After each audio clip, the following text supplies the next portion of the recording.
వెనుకబడినటువంటి విషయం మనం అందరం చూస్తున్నాం. జిల్లా అంతా ఒకలాగుంటే ఈ కొన అంతా బార్డర్ అంతా కూడా రాయచూరు బార్డర్ అంతా కూడా వెనుకబడిన, కర్ణాటక బార్డర్ అంతా కూడా ఇట్లా వెనుకబడినటువంటి ఒక ప్రాంతంగానే ఇంకా మిగిలి ఉండడం కూడా మనం అందరం కూడా ఆలోచించాలి. గతంలో ఎంతోమంది పార్లమెంటు సభ్యులు ఉన్నప్పటికీ కూడా మన జిల్లాను పూర్తి స్థాయిలో అభివృద్ధికి నోచుకోలేని విషయాన్ని ఈరోజు ప్రజలందరూ కూడా గుర్తిస్తున్నారు. ఈరోజు మహబూబ్నగర్ జిల్లాలో కేంద్ర ప్రభుత్వం ద్వారా రోడ్లు కానీ, రైల్వే మార్గాలు కానీ, కొత్త రైళ్లు కానీ, ఆర్ఓబీలు కానీ, ఆర్యూబీలు కానీ, ఎక్కడైతే బ్లాక్ స్పాట్స్ ఉంటే ఆ బ్లాక్ స్పాట్స్ను తొలగిస్తూ యాక్సిడెంట్స్కు తావు లేకుండా చేసేటటువంటి విధంగా వాటి నిర్మాణమే కానీ, అన్నిట్లో కూడా ఈరోజు కేంద్ర ప్రభుత్వం రైల్వే స్టేషన్ల యొక్క ఆధునీకరణ కానీ, ఎయిర్పోర్టులుగా రైల్వే స్టేషన్లలో మౌలిక సదుపాయాలు కల్పించాలని ఈరోజు కేంద్ర ప్రభుత్వం, నరేంద్ర మోదీ గారి ప్రభుత్వం ప్రతి రైల్వే స్టేషన్ని కూడా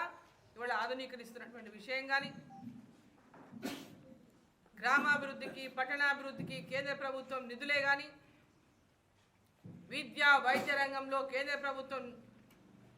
అందిస్తున్నటువంటి నిధులే కానీ,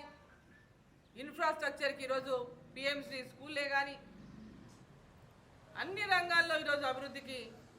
కేంద్ర ప్రభుత్వం, నరేంద్ర మోదీ గారి ప్రభుత్వం నిధులు ఇస్తున్నటువంటి నేపథ్యంలో ఇంకా ఈ మున్సిపాలిటీకి అవసరమైనటువంటి ఇక్కడ ఉన్నటువంటి సమస్యలపైన ప్రత్యేకంగా ఫోకస్ చేసి ఈ మున్సిపాలిటీకి అవసరమైనటువంటి ఒక ప్రాజెక్ట్ రిపోర్టును మనం తయారు చేసుకొని ఆ ప్రాజెక్ట్ రిపోర్టు ద్వారా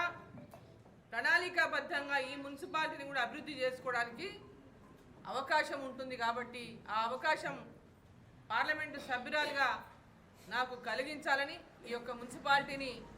భారతీయ జనతా పార్టీలో ఉన్నటువంటి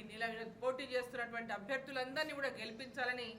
పట్టణ ప్రజలకు మరోసారి చేతులెత్తి నమస్కారం చేస్తూ విన్నపం చేస్తూ ఉన్నాను. అభివృద్ధే లక్ష్యంగా ఈరోజు నరేంద్ర మోదీ గారు ఏదైతే వికసిత్ భారత్ లక్ష్యంతో ముందుకు పోతూ ఉన్నారో ఆ లక్ష్యాన్ని నెరవేర్చుకోవడానికి కూడా మున్సిపాలిటీలలో భారతీయ జనతా పార్టీ గెలవాల్సినటువంటి అవసరం ఉన్నది.